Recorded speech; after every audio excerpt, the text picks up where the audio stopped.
Ал YouTube арқылы табыс табуға жас, мысалы 18-ге толмаған, Каспий блогта, жаңағы сайттың госслужащий, оларға қалай әсер етеді?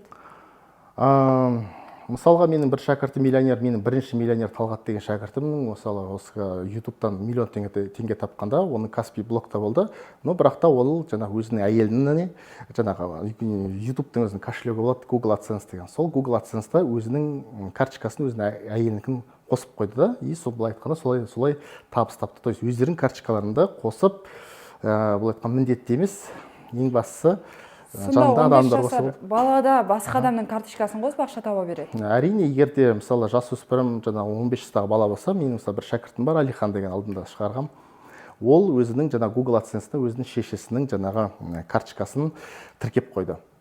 То есть бұл жерде жаңағы по возрасту 12 жастан 60 жасқа шейін айналысуға болады орташа шамамен. Кішкентай бала болса да, несовершеннолетний болса да, ол өзінің заңды әкесіне или заңды опекунның реквизиттарын қойып, солай ақша таба берсе болады.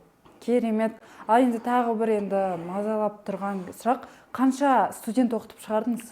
Менің осы қазіргі уақытта 180-ден астам студентім бар.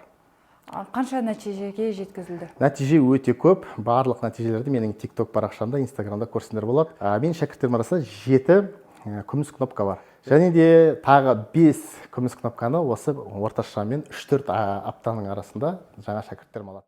Ал егер де сендер де осылай ютубтан табыс тауып үйренгілерің келсе, онда міндетті түрде менің Instagram парақшама тіркеліп қойыңдар да, стористерімді қадағалап отырыңдар.